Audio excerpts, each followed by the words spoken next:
Disclaimer: this is audio horror fiction. If darkness or the creatures it holds scares you, leave now. Still listening? Good. Then let's begin.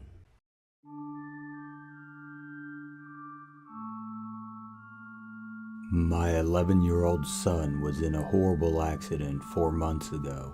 I don't want to get into the specifics of what happened, but it left him with disfiguring third-degree burns all across his face, head, and upper torso. The first week at the hospital were the worst days of my life. I can't even begin to imagine how bad they were for my son. He wouldn't cry underneath those bandages.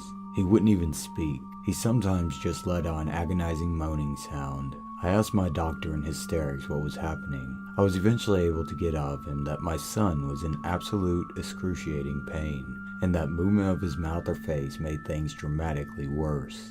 So he just sat in silence. The thought of that still haunts me. To be in such indescribable pain and have to just sit there, moment by moment, with no escape or distraction. The doctor explained that they were medicating him as best as they could, but that there was only so much that they could do. When they first took the bandages off of my son, I screamed out loud. I didn't mean to. I thought I was prepared for the worst, but I wasn't. I was horrified. I couldn't even look at him. It made me feel sick to even think about his appearance. My son was speaking again by this time. "Is that bad, Mom?" he asked, his voice quivering. We showed him a mirror. He remained silent. He didn't speak. He just sat in silence for hours, ignoring us. Eventually, he looked at me. I immediately turned away. I couldn't help it. Quietly, almost mouse-like, he said, "They're going to fix me, right, Mom? It will be all okay, right?" I couldn't lie to him, but I also couldn't tell the truth. Instead, I did something worse. I cried. I lowered my head in my hands, and I cried. My son stayed in the hospital for months. Various skin grafts were attempted, but they didn't help. In fact, they somehow made my son look even worse. He barely looked human any longer. Family members and some of his friends wanted to visit him, but he refused. He wouldn't even consider it. He told me that he never wants another person to look at him ever again. He said that he never wanted to leave the hospital room. Ever. But of course, the time eventually came for him to return home. At first, things were sort of okay. He holed himself up in his bedroom playing video games. It was a great escape for him. He wore a hat and sunglasses at all times, and it actually helped, at least a little. The hospital set him up with a psychiatrist to help him cope with his new reality. Last week, the psychiatrist met with me privately. He told me that I can't keep sheltering him in his room, that I need to get my son out into the world, that he needs to slowly learn to accept his appearance. So a few days later, I decided to take him downtown. We'd have lunch and walk on the beach. It took a lot of convincing, but my son eventually agreed. He put on his usual sunglasses and hat, and we went outside to the bus stop. I could tell that my son was worried. I was worried as well. We both had no idea how the world would react to him. We got on the bus and sat down in the front. The seats were sideways at this area, so the rest of the bus was looking at us. A little girl that was near us looked at my son. She grabbed her mother, she looked at my son again, and almost started crying. She whispered to her mother. Her mother picked her up, gave me an "I'm sorry" look, and took her daughter to the back of the bus. Did my son see that? I didn't know. We had only moved a couple of stops, but already I noticed other people pointing, whispering. People looked disgusted.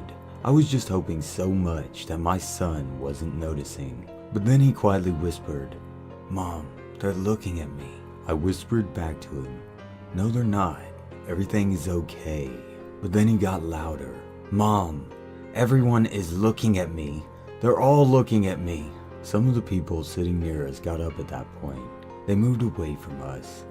"Mom," he continued. He was now almost yelling. "They're all looking at me. They're staring. They're staring." "Calm down," I tried telling him. "They're only looking because you're yelling." I saw a teenager pull out his phone and start recording us. "No!" my son shouted. "That's not why they're looking. They were already looking. Let's get out. I want off." The little girl at the back of the bus was now crying, loudly.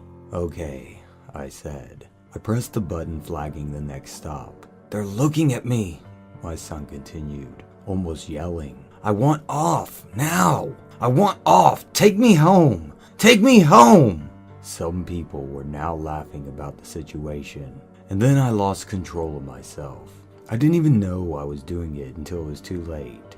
I screamed, loudly and piercingly in hysterics, "Stop staring at my son!" The entire bus went silent. Everybody was looking at us. The driver had pulled over, and we weren't even at a stop.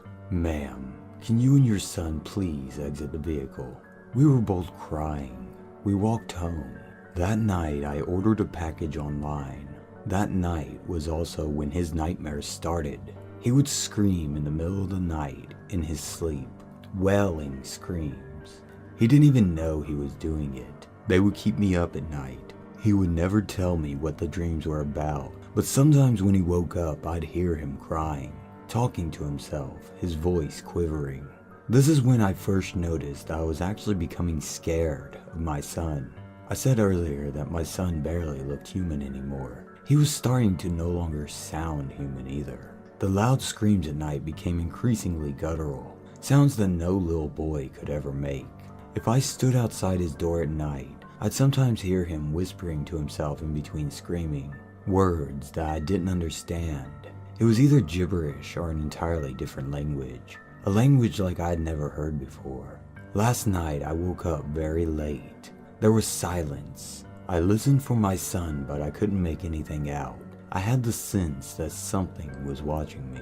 A small amount of moonlight was sneaking in, just enough for me to see something peering at me around my bedroom door. It was my son, his horribly disfigured face just slightly lit up by a faint ray of light.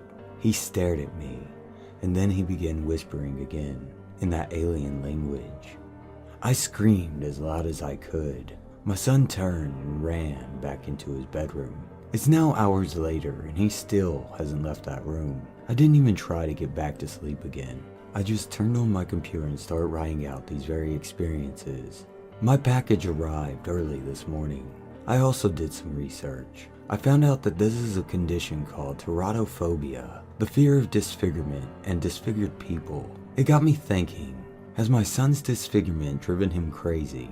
Or am I suffering from extreme teratophobia and my mind is exaggerating these experiences?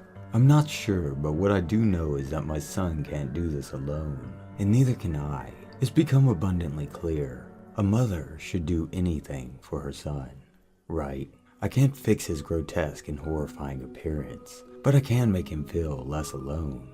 To give him a partner, my son and I will be in it together. How better to confront your fear than to specifically turn into an example of its focus? I opened the package and I looked at its contents. Nitric acid. I wondered how I should splash it onto my face.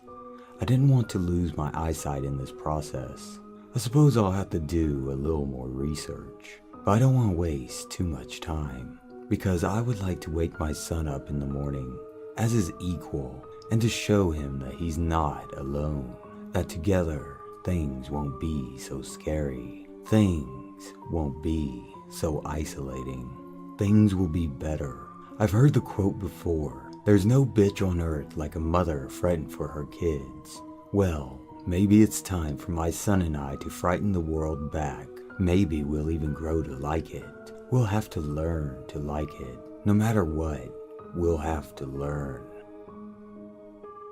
Thank you all so much for listening. If you enjoyed this story, leave a like and subscribe to help feed the Dark Machine. Don't forget to share with other fans of horror. If you have a story that you would like for me to read, check the description below for details.